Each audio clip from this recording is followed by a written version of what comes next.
एक कुछ चीजें हैं जो मुझे लगता है जिन चीजों से हमें बचना चाहिए।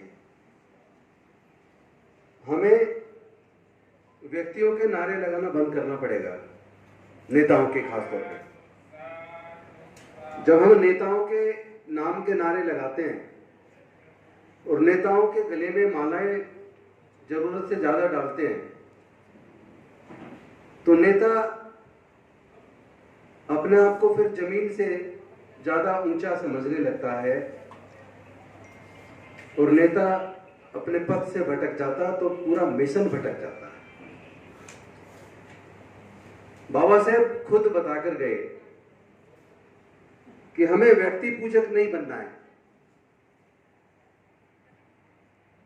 हमारे समाज में इतने सारे महापुरुष पैदा हुए, उन्होंने अलग अलग तरीके से हमारे समाज के लिए काम किया। हम लोग पढ़े लिखे लोग हैं, बुद्धिवादी लोग हैं। हमें ये जरूर समझना होगा कि हम लोग अगर सफल नहीं हो रहे हैं, अगर हम लोग फिर से कमजोर होने लगे हैं, अगर हम लोग फिर से गुलामी की तरफ बढ़ने लगे हैं, तो इसका कारण क्या है? हम लोगों ने 3500 साल की गुलामी झेली है।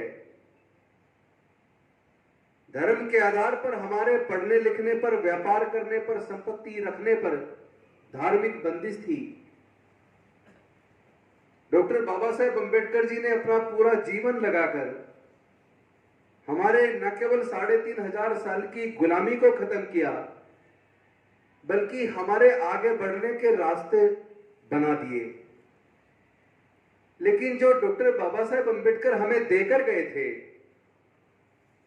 हम वो अकेले अपनी विद्वता से, अपनी काबिलियत से, चंद साथियों के साथ 3500 साल की गुलामी को तोड़ने के लिए लगे, अपना पूरा जीवन लगा दिया और पूरा जीवन का बलिदान देने के बाद वो हमारे आगे बढ़ने के रास्ते खोल कर गए।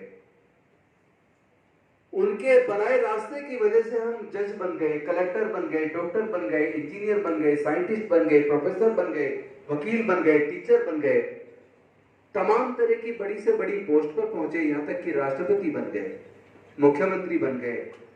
और मैं भी अगर एक मंत्री, हम तो समता सैनिक के वर्दीधारी जवान रहे हैं, अंदर से आज भी समता सैनिक के जवान हैं। लेकिन जब हम देखते हैं कि हमारे संगठन फेल क्यों हो रहे हैं, हम लक्ष्य तक पहुंच क्यों नहीं पा रहे, हमारी विफलता के कारण क्या है, तो मुझे उसके दो कारण दिखते हैं।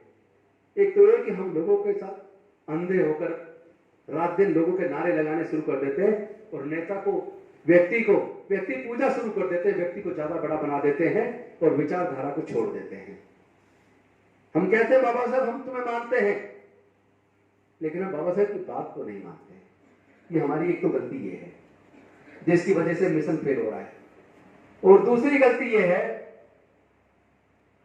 कि जो हमारे संगठन है उसमें जो व्यक्ति एक बार अध्यक्ष बन गया, वो मरते दम तक चाहता है मैं ये अध्यक्ष रहूं।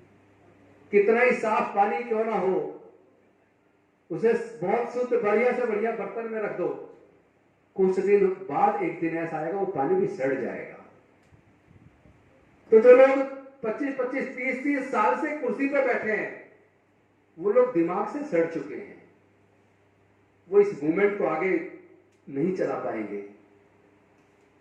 व्यवस्था ये होनी चाहिए कि वो एक बार जिसको अध्यक्ष बना दिया, उसका कार्यकाल 3 साल या 5 साल जितना भी हो, उसके पूरे होने के बाद उसे हटना ही होगा, किसी कीमत पर दोबारा नहीं बनेगा। यही व्यवस्था हमने मिशन जयपुर में की है और हमें सबक उनसे लेना चाहिए जो हजारों साल से जिन्होंने हमें गुलाम बनाए रखा और फिर से गुलाम बनाने जा रहे हैं। वो हमें मजदूर बनाने जा रहे हैं, सारे सरकारी संस्थानों को बेच रहे हैं, जातिवाद को बढ़ा रहे हैं, धर्म जाति के नाम पर नफरत फैला रहे हैं। वो जीत क्यों रहे, सफल क्यों रहे, उन्हीं से सबक ले लो। वो इसलिए चल रहे हैं क्योंकि जो उनका सबसे शीर्ष पद पे होता है सर संचालक, वो एक कार्यकाल के बाद हटता है, किसी को पता नहीं होता वो कहां गया। पर नया बनता है ना। तो क्या यहाँ विद्वान लोगों की कमी है क्या? अरे जिसके पास विद्वता काबिलियत है वो अपना 3 साल 5 साल के कार्यकाल लगा दे, अपना जो कुछ कर सकता कर ले, उसके बाद उसे कहो हाथ जोड़ के अब तुम सलाहकार समिति में आ जाओ, दूसरे को मौका दो। जब ये बदलाव चलता रहेगा तो प्रगति होती रहेगी, विकास होता रहेगा। धम्म चक्र से ले लो, बुद्ध ने जो खुद हर क्षण परिवर्तनशील बताया है, और प्रगति हमेशा बदलाव से होती है। जब आप बदलाव नहीं करेंगे, आप खुद ही सब जब